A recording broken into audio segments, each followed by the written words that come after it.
بالله من الشيطان الرجيم. بسم الله الرحمن الرحيم. إن الله اشترى من المؤمنين أنفسهم وأموالهم بأن لهم الجنة يقاتلون في سبيل الله فيقتلون ويقتلون وعدا عليه حقا في التوراة والإنجيل والقرآن ومن أوفى بعهده من الله فاستبشروا ببيعكم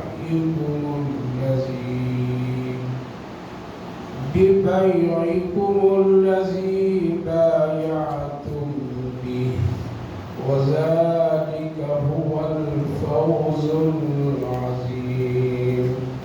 التائبون العابدون الحامدون السائحون الراكعون الساجدون الآمرون بالمعروف والناهون عن المنكر والحافظون لحدود الله وبشر المؤمنين. صدق الله العظيم. إن الله اشترى من المؤمنين أنفسهم وأموالهم بأن لهم الجنة. بے شک اللہ تعالیٰ مومنوں سے ان کے جان اور مال کا سودا کر لیا ہے جنت کے بدلے میں. پھر لوگ قتال کرتے ہیں اللہ کے راستے میں، شہید ہوتے ہیں اور قتل کرتے ہیں. وعدا علیہ حقا فی التوراۃ، اور اللہ کا وعدہ ان پر سچ ثابت ہوتا ہے جو توراۃ، انجیل اور قرآن نے فرمایا ہے. اور جو اللہ کا وعدہ پورا کرتا ہے گویا کہ خوشخبری ہے ایسے لوگوں کے لیے جو لوگ یہ معاملہ کرتے ہیں، باعث کرتے ہیں. ذالک هو الفوز العظیم، اور یہ بڑی کامیابی ہے. بھائیو بزرگوں، نیکی کا کام کرنے کے لیے ایک آدمی کو آسان اس وقت ہوتا ہے جب ہم اور آپ اس دنیا کی زندگی کو اللہ کی امانت سمجھیں کہ جو کچھ ہے وہ اللہ کے دیا ہوا ہے. میری جان، میرا وقت، میرا مال، میری عزت، میرا عہدہ، میری نوکری، میری ملازمت، جتنی چیزیں ہیں یہ سب اللہ کی طرف سے اور اللہ کی دی ہوئی امانت ہے. جب آدمی یہ سمجھ لیتا ہے تو پھر وہ نیکی کا کام کرنا اس کے لیے آسان ہو جاتا ہے.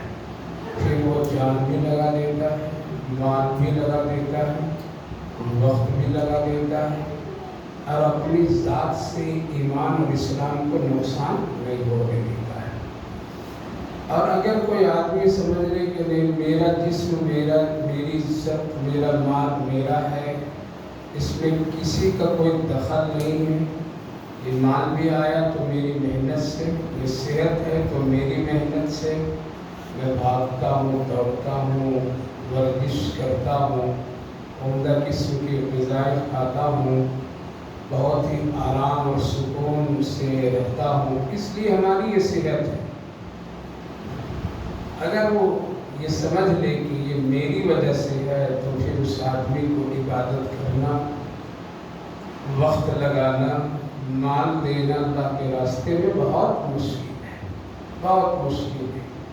یہی وہ فرق صحابہ کرام رضوان اللہ عنہم اجمعین اور ہم لوگوں میں. وہ لوگ اپنی پوری زندگی اللہ کی امانت سمجھتے تھے. اللہ نے دنیا میں بھیجا ہے کچھ کام کرنے کے لیے، دین ایمان کی خدمت کرنے کے لیے.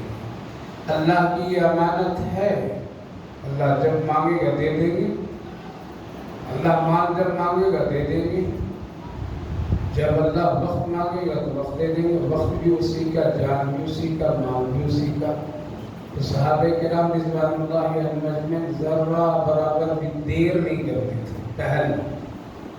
اسی لیے اللہ کے رسول صلی اللہ علیہ وسلم نبی ایک جنگ سے فارغ ہوتے تھے کہ دوسری جنگ کا اعلان ہو جاتا تھا، نہ ان کا زخم سوکھتا تھا، نہ ہتھیار وہ ٹھیک سے رکھ پاتے تھے، پھر دوسرے بھی نکل جاتے تھے۔ یہ کیوں؟ وہ سمجھتے تھے یہ پورا کا پورا وجود اللہ کی امانت ہے۔ مال اللہ کے رسول صلی اللہ علیہ وسلم اگر مانگ لے کبھی کہ اللہ کے راستے میں دے تو جھاڑو دے دے کر کے لا کے دے دیتے تھے، کل کے اللہ کے حوالے۔ تو میرے بھائی بزرگوں، نیکی کرنا اور آخرت بنانا تبھی آسان ہوگا جب ہم اور آپ یہ سمجھ لیں گے کہ میرا کچھ بھی نہیں، سب کچھ اللہ کا ہے، تب آسان ہو جائے گا، تب آسان ہوگا۔ اور اگر نہیں تو مشکل ہے۔ اسی لیے لوگ اپنی تکلیف پر دوسروں کو ترجیح دیتے تھے کہ اس کو آرام پہنچے۔ اللہ تعالیٰ نے اس آیت کریمہ میں انہیں لوگوں کا تذکرہ کیا کہ بہت سارے ایسے ہیں میرے بندوں میں جن سے میں سودا کرتا ہوں، ان کو خریدتا ہوں، ان کی جان، ان کے مال، اور ان پر ایک وعدہ دیتا ہوں جنت کی، تو لوگ تیار ہو جاتے ہیں جبکہ جنت دیکھے بھی نہیں ہیں۔ بہت سارے ایسے صحابہ ہیں، نبی کریم علیہ السلام کی خدمت میں ایک موقع پر ایک صحابی پہنچے، روئے ہوئے تھے، آنکھ تر بتر تھی، چہرے میں عجیب سی فکر کی حالات تھی۔ اللہ کے رسول صلی اللہ علیہ وسلم دیکھے تو دیکھ کر کے پوچھے کیا حالات ہے تیرے، کیوں پریشانی ہے، کسی نے تکلیف پہنچائی کیا؟ ہاں یا رسول اللہ بڑی تکلیف ہے۔ کیا ہے وہ تکلیف؟ کہا کہ میرا گھر اور میرے گھر کے بازو میں ایک یہودی کا گھر ہے، اس کے گھر کے صحن میں 2-4 کھجوریں لگی ہوئی ہیں، لیکن وہ کیا ہے، وہ کھجور ذرا ٹیڑھا ہو گیا ہے، درخت جو میرے صحن کی طرف جھک گیا ہے۔ جب کھجور پکتی ہے اور ابھی موسم پکنے کا ہے تو ہوا کی وجہ سے پکی ہوئی کھجوریں چند میرے صحن میں گر جاتی ہیں، میرے بچے اٹھا کر کے اس کو کھا لیتے ہیں۔ تو یہ یہودی آتا تھا، پڑھتا بچے بہت گالی گلوچ کرتا ہے، ستاتا ہے۔ اللہ کے رسول آج جو دیکھا منظر وہ مجھ سے رہا نہیں گیا، وہ کہ میرے بچے نے منہ میں ڈال دیے تھے، بچے ہوتے ہیں لیکن وہ انگلیاں ڈال کر کے کھجور کو باہر نکال دیا۔ معصوم بچے، اللہ بہت مجھے تکلیف ہو دے رہا ہے، روز گالیاں دیتا ہے، روز ستاتا ہے۔ اگر میرے پاس کچھ ہوتا تو اس کی کھجور خرید لیتے، لیکن غریب آدمی۔ آقا کریم صلی اللہ علیہ وسلم نے اسی وقت اعلان فرمایا، ہے کوئی مجھ سے جنت کا سودا کرنے والا؟ وہ ہے، آج محمد جنت اس کے لیے اللہ سے مانگ کر کے دے دے۔ ہے کوئی تم میں سے کہ وہ کھجور خرید کر کے اس غریب بھائی کو دے دے؟ ایک صحابی رسول اٹھے اور اٹھ کر کے حضرت ابو الدرداء رضی اللہ عنہ، صحابی، ان کے 6 کھجور کے باغات تھے، اس میں کسی میں 100، کسی میں 200، کسی میں 400-600 اس طرح کے باغات کھجور کے درخت ہیں۔ وہ کھڑے ہوئے کہا رسول اللہ یہ سودا آپ ہم سے کریں گے؟ میں تیار ہوں، جنت کا سودا ہے میں کروں۔ کہا کہ ہاں کوئی بھی کر سکتا ہے، تم بھی کر لو۔ کہا کہ ٹھیک ہے، میں آپ کے ہاتھ میں یہ سودا کرتا ہوں اور میں جاتا ہوں اس کے پاس، وہ درخت میں خرید لوں گا، خرید کر کے اپنے بھائی کو دے دوں گا۔ وہ گئے حضرت ابو الدرداء رضی اللہ عنہ اور اس سے بات چیت کی ہے تو یہودی تیار نہیں ہو رہا تھا۔ جب کبھی کسی کو ستانا ہوتا ہے تو کتنے بھی اس کو نرمی پیش کیجیے، کتنے بھی اس کو شربت پلائیے، کتنے بھی اس کو دعوتیں دیجیے، کتنے بھی اس کو اپنے گھر میں مہمان بنا دیجیے، لیکن وہ آدمی اپنی عادت اور فطرت سے نہیں ہٹتا ہے۔ بات چیت کیے، بھائی کھجور ہے یہ دے دو، یہ دو، جو صحن کی طرف جھکا ہوا وہ دے دو مجھے، منہ مانگی قیمت تم کو دوں گا۔ اس کے کان میں بھنک لگ گئی تھی کہ وہ جنت کو سودا کر کے آیا ہے، تو اس نے کہا کہ نہیں یہ کھجور بہت اچھا ہے، میں نہیں دوں گا، یہ گھر کا ہے، میرا بہت پرانا درخت ہے، نہیں دے سکتا۔ کہا کہ منہ مانگی قیمت، کہا کرنا کچھ بھی نہیں۔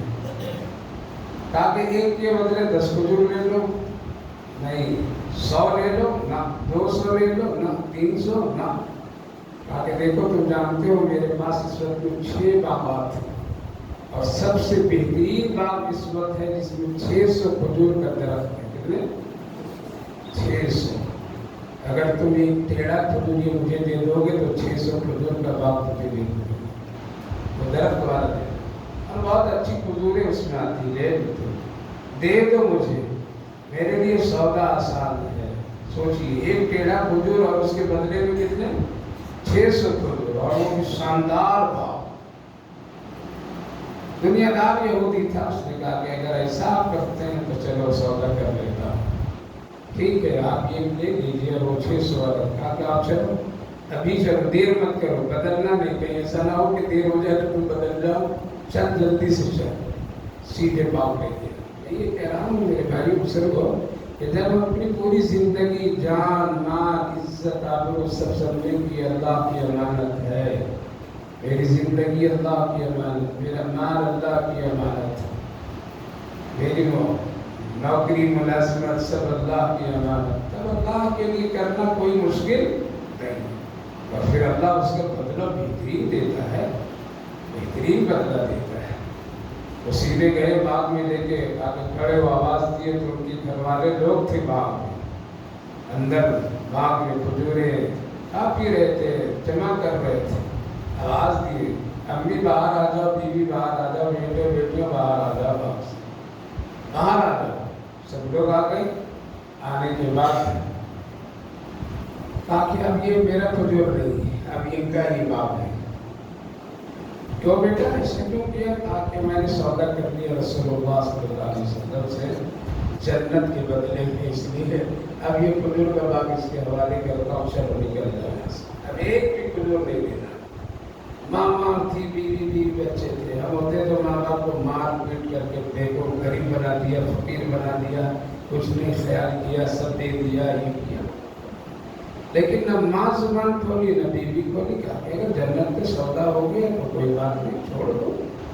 یہ باقی کیا حقیقت ہے اس کے حوالے کر دیے. حضرت عمر رضی اللہ عنہ پوچھتے تھے اندر کیوں نہیں گیا باغ میں؟ باہری سے کیوں کیا؟ آواز کیوں باہر سے دیا؟ امی آ جاؤ، بیوی آ جاؤ. اندر جا کے کیوں نہیں بلایا تھا؟ کہا کہ بھائی عمر اگر اندر جا کے بلاتے تو کہیں شیطان میرے دل میں خیال نہ ڈال دیتا کہ اتنا اچھا باغ ہے، تم ایک کھجور کے درخت کے بدلے میں اتنا اچھا باغ دے دیا، تو کہیں میرے دل میں وہ شک اور شبہات نہ ڈال دیتا دیکھ کر کے. اسی لیے میں باہری باغ مطلب دیر نہیں کرتے تھے. ایسی چیزوں کو اوائڈ کرتے تھے کہ کہیں وہ میرے لیے رکاوٹ کا ذریعہ نہ بن جائے. جب وہ کام کر کے آ گئے سیدھے آئے مسجد نبوی. اللہ کے رسول صلی اللہ علیہ وسلم سے کہا رسول اللہ ہو گیا وہ کام.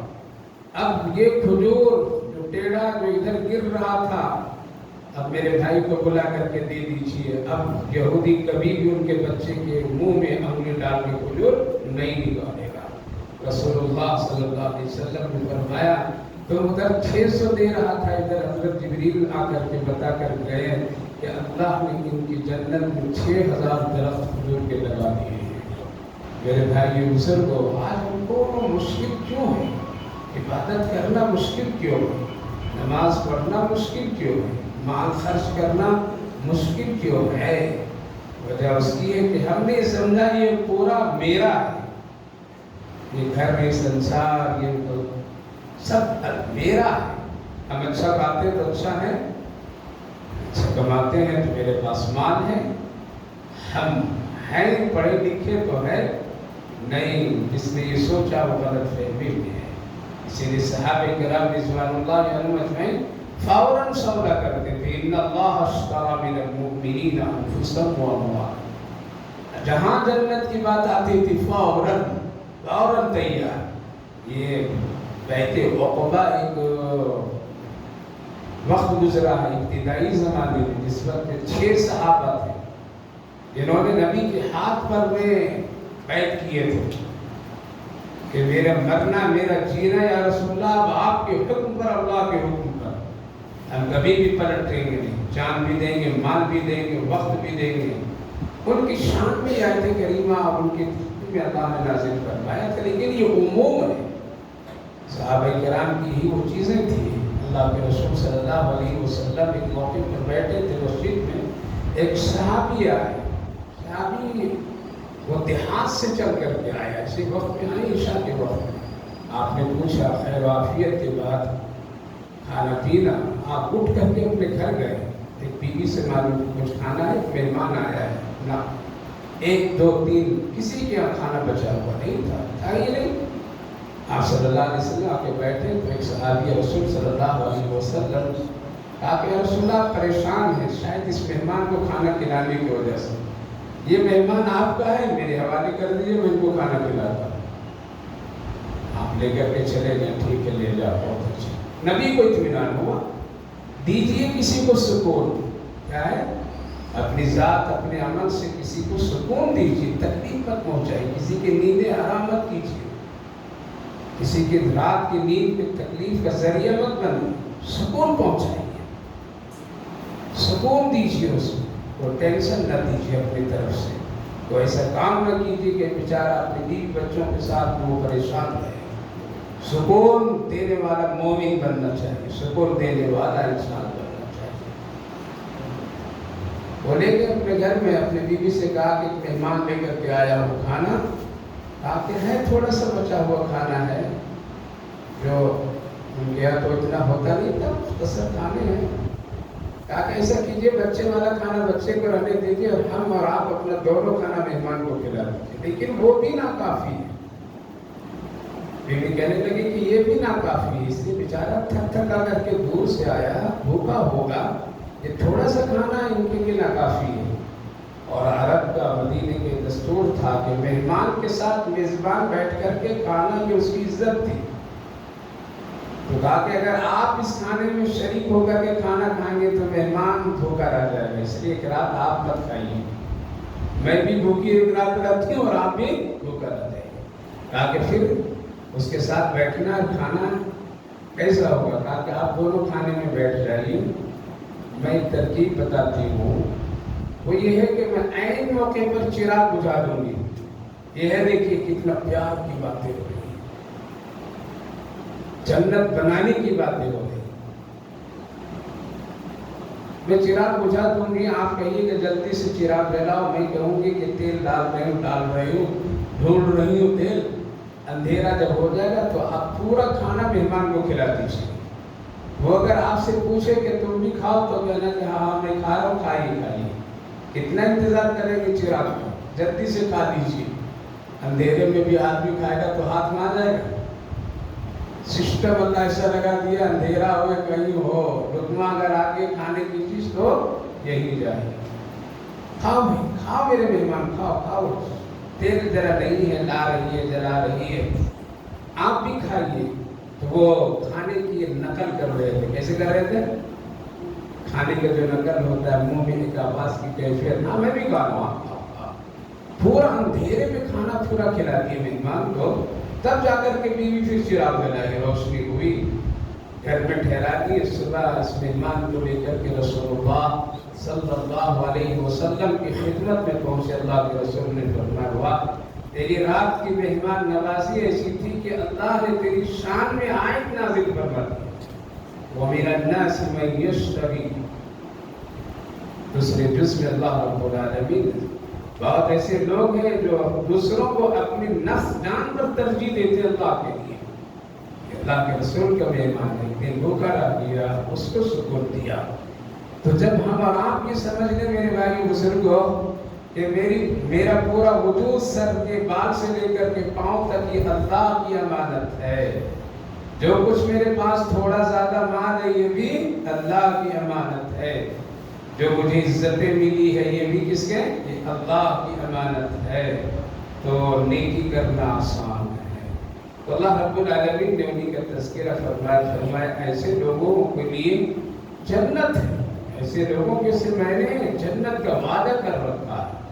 ان کی چند خوبیاں, التائبون العابدون الحامدون. جنت میں کون لوگ جائیں گے اور کن کو جنت دوں گا, اور ان کی صفات کیا ہے؟ پہلے یہ کہ التائبون, وہ گناہ کرتے تو فوراً توبہ کرتے, دیر نہیں کرتے. دیر نہیں کرتے کہ شب قدر میں توبہ کر لیں گے، حج میں توبہ کر لیں گے، فلاں موقع پر توبہ کر لیں گے، ابھی رک جائیں گے، جوانی ختم ہوگی بڑھاپے میں توبہ کر لیں گے. نہ، گناہ ہوا توبہ، التائبون، اور ایسی توبہ کہ پھر اس گناہ کی طرف دوبارہ لوٹ کر نہیں آتی، ایسے لوگوں کے لیے جنت ہے. التائبون العابدون، اور جو بندگی اللہ کے کرنے والا ہو، ہر حال میں اللہ کے سامنے اپنے آپ کو جھکاتا، عبادت کرتا ہو، کبھی تکبر نہیں کرتا، کبھی غرور و گھمنڈ نہیں کرتا ہے، اللہ کے سامنے اپنے آپ کو بہت ہی عاجزی کے ساتھ پیش کرتا. اے اللہ میں تیرا بندہ ہوں، میں کچھ بھی نہیں ہوں، جو کچھ ہے وہ تیرا دیا ہوا ہے. اور یہ اعظام بزرگان دین فرماتے ہیں آدمی اس وقت میں بالکل گناہ کے دلدل میں چلا جاتا ہے جس وقت میں انا اور میں اس کے اندر پیدا ہو جائے. میں ختم قصہ، میں ختم قصہ. اس لیے لفظ میں سے ہٹ جانا چاہیے. میں کیا چیز ہے؟ ہماری اور آپ کی حیثیت کیا ہے؟ اگر ایک دن، آدھے دن، اگر 2-4 دن صرف مسواک نہیں کرے، منہ صاف نہیں کرے تو بدبو نکلنے لگی کو سامنے بیٹھانے کے لیے تیار نہیں ہوگا. میرے بھائی بزرگ، اس لیے میں اور انا، تکبر اور غرور اور میرا، یہ سب ہٹا دینا ذہن سے. صرف بس یہ ذہن میں رکھیے جو کچھ ہے وہ اللہ کو دیا ہوا ہے، اسی کا ہے. عابدون، عبادت بندگی میں بالکل فٹ، کبھی کوتاہی نہیں، کبھی سستی نہیں، کبھی غفلت نہیں، بہت ہی اچھے طریقے سے اللہ کی بندگی. حامد، اللہ کی خوب تعریف کرنے والے کے لیے جنت. اس کے لیے اللہ کی تعریف ہر حال میں، جو چیز دیکھتا میرے اللہ کی کیا شان ہے، اتنی اچھی چیز بنایا، میرے اللہ کی کیا شان ہے کہ اس کھانے میں کتنی مٹھاس رکھ دی، میرے اللہ کی کیا شان ہے، دیکھو اس پانی میں کتنا لذت رکھ دیا، کھائیے. اسی لیے تو روزہ اور افطار کا نظام اللہ نے رکھا ہے کہ جب تم پیاسے ہوگے تو تجھے پانی کی قدر محسوس ہوگی، جب تم بھوکے ہوگے تو میرے پیدا کیے فروٹ کی قدر ہوگی تجھے. لیکن آج ہم لوگ اس کے شکر ادا کرنے کے لیے تیار نہیں ہیں. حامدون، ہر حال میں اللہ کی تعریف کرتا ہے بندہ. السائحون، اور روزہ خوب رکھتا ہے. روزہ اللہ کے لیے رکھتا ہے، اللہ کے لیے رکھتا ہے روزہ. ہم روزے داروں کے لیے جنت سجا رکھے ہیں. جنت کے 8 دروازے. حضرت ام المومنین عائشہ صدیقہ رضی اللہ عنہا نے رسول اللہ صلی اللہ علیہ وسلم سے پوچھی، یا رسول اللہ، آپ کی امت میں کوئی ایسا شخص ہے جو 8 دروازے سے جنت میں بلایا جائے گا؟ ہے. اللہ کے رسول صلی اللہ علیہ وسلم فرمایا ہاں. تو انہوں نے پوچھا کون ہے؟ وہ کہا کہ وہ ابو بکر صدیق ہے، جن کو جنت کے 8 دروازے سے جنت سے آؤ ابو بکر، تیری نماز بھی اچھی، تیری عبادت بھی اچھی، تیرا تقویٰ بھی اچھا، تیرا روزہ بھی اچھا، تیرا سب اچھا. باقی کسی کا ایک چیز اچھا ہوگا اور اس کی وہ جنت میں ہو جائے گا تو ایک ہی دروازے سے داخل ہوگا. لیکن ایک اگر کسی کو ہر دروازے سے استقبال کیا جائے تو اس کی شانی کچھ اور ہے. اسی لیے روزہ بہت اہم چیز ہے، بہت اہم چیز ہے. یہ اللہ کی قربت اور اللہ کی نعمتوں کی قدر کرنے کی تعلیم روزہ دیتا ہے، اس کی طرف رہنمائی کرتا ہے روزہ. اگر بھوک لگے تب پتہ چلے کہ روزی کی قدر کیا ہے، پیاس لگے تب پتہ چلے کہ پانی کی قدر کیا ہے، بھوک لگے تب پتہ چلے بھوکوں کی کیا قدر ہے. بھوکوں کے حالات میں بھوک لوگ جو اپنے آپ کو بھوک کی کیفیت میں رہتے، کھانا پینا نہیں ملتا ہے تو ان کو کتنا گزرتا ہوگا، کیا تکلیفیں ہوتی ہوگی. اس لیے اللہ رب العالمین نے روزے کا ایک نظام رکھا اور اس میں ہزاروں فوائد رکھا جاتا ہے، بہت سارے فائدے رکھے.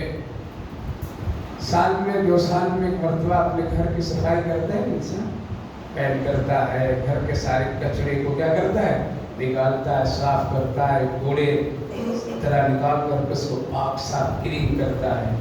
اللہ تعالیٰ ہمارے لیے روزے کو مقرر کر کے ہمارے نفس کی کچرے اور گندگیوں کو روزے کے ذریعے سے نکال دیتا ہے. خواہشات نفس جو ہے اس کی وجہ سے، اسی لیے اللہ کے رسول صلی اللہ علیہ وسلم فرمائے روزے کے دنوں میں کم کھایا کرو. کیا کرو؟ اس کا احساس ہو. اور اسی لیے اللہ نے روزہ رکھوایا کہ تاکہ تم بھوکا رہو، تاکہ اندر کے جو نفس کی گندگیاں ہیں نا وہ کیا ہو جائے؟ نکل جائے.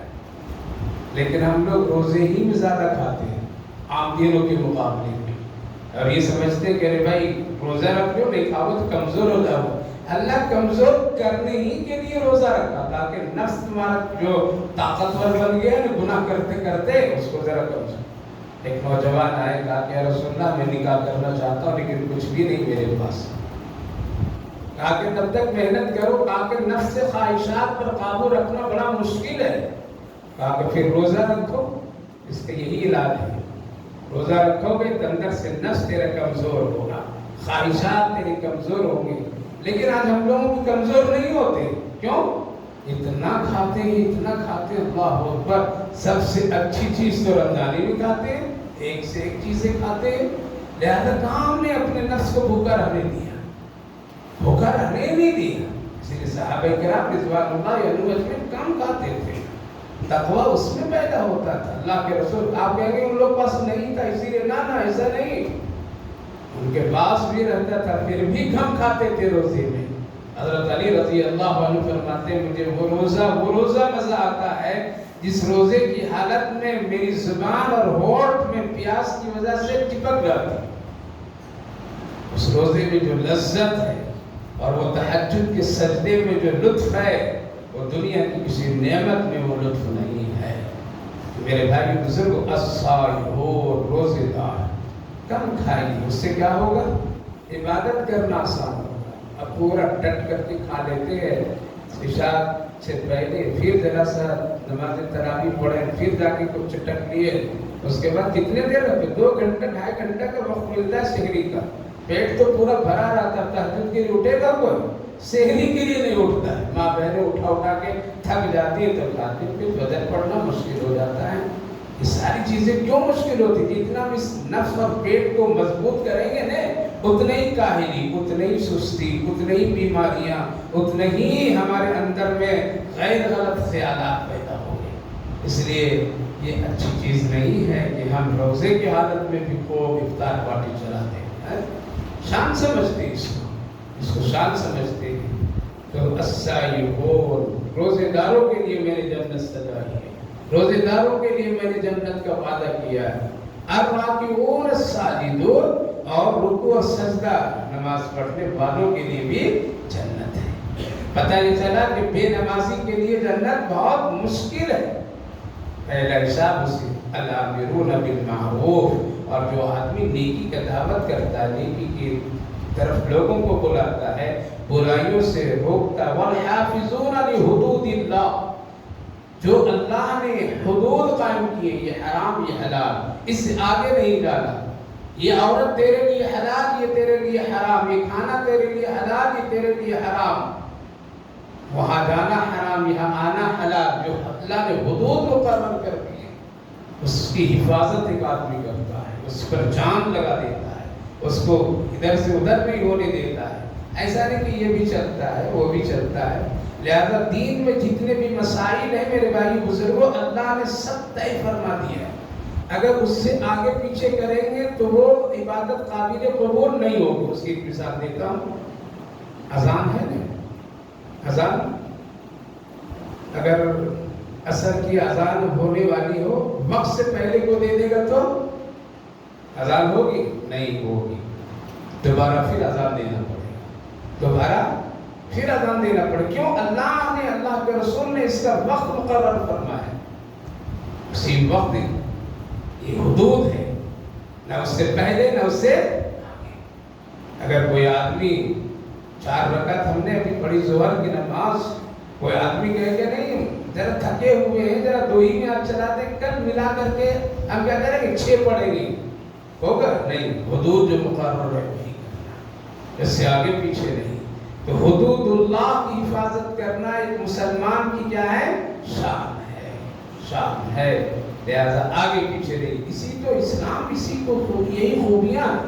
کہ یہ آگے پیچھے نہیں ہوتا، باقی جتنے بھی دوسرے مذاہب کے لوگ اور ان کے قانون ہیں وہ آگے پیچھے کرتے رہتے ہیں، اپنے منشے سے وہ بھی اپنے معاملات اور رسومات اور اپنے تہوار اور اپنی عیدیں مناتے رہتے ہیں، لیکن اسلام اور شریعت ایک ایسی چیز ہے کہ اس سے آگے نہیں، ادھر نہ ادھر نہیں۔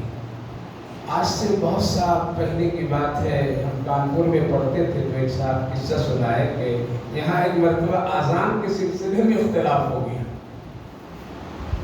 کہ مسجد کی اذان کی آواز یہاں تک کہ آتی ہے اور غیروں کو بڑی تکلیف ہوتی، اس لیے کہیے ان کو اذان بند کرنا۔ یہ سلسلہ بہت زمانے سے چل رہا ہے، یہ آج کی کوئی نئی چیز نہیں۔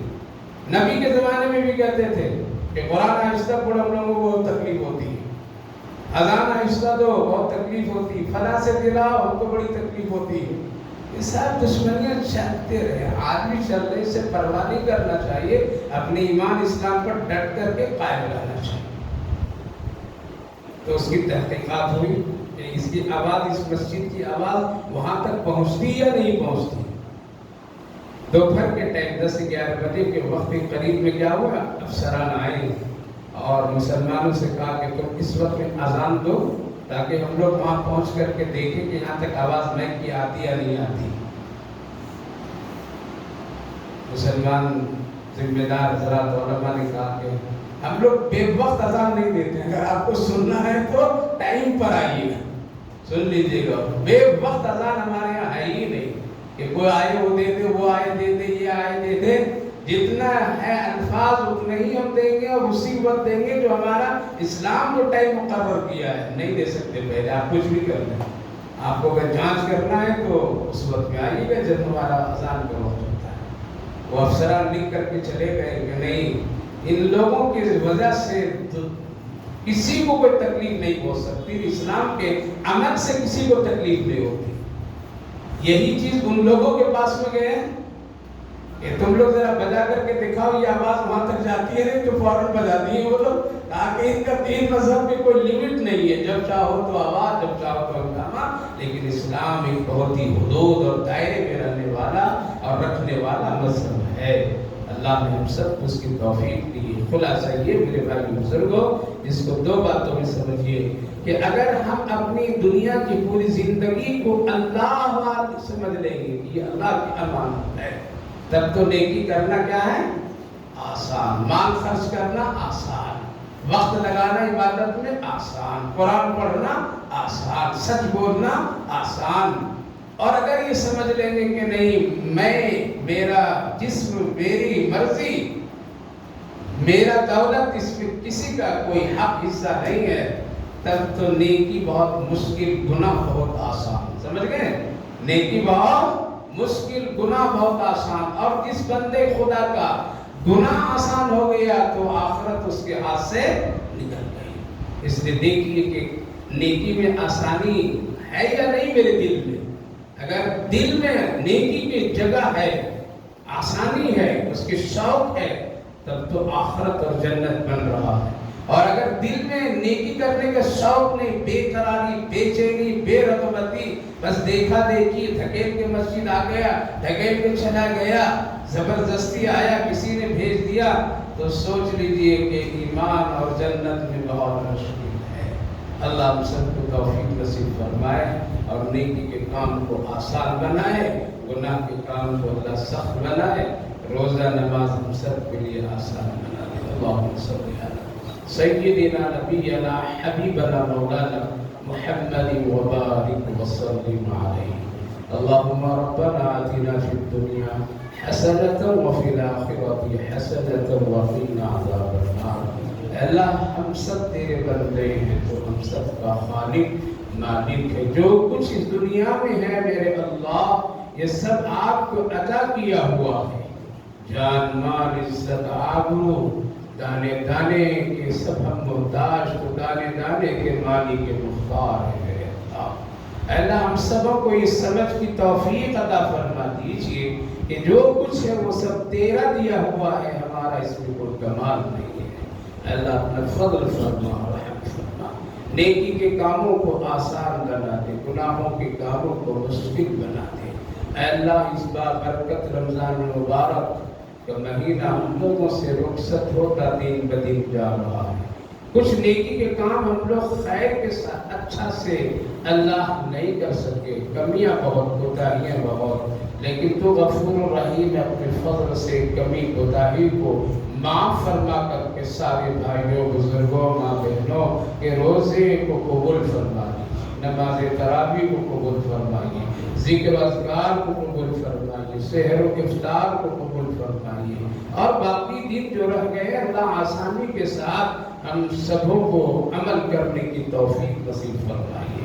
اس بابرکت مجلس کو قبول فرمائیے. جتنے بھائی بزرگ نوجوان بچے بیٹھے سنے، اللہ سب قبول فرمائیے. آخرت کے لیے ایک لفظ ہر وقت کی نیکیاں ہم سب کو عطا فرما دیجیے.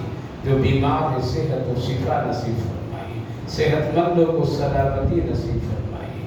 جو لوگ دنیا سے جا چکے ہیں ان سب کی مغفرت فرمائیے.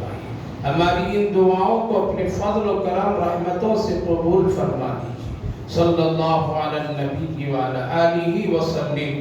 سبحان ربک رب العزت عما یصفون وسلام علی المرسلین والحمد للہ رب العالمین.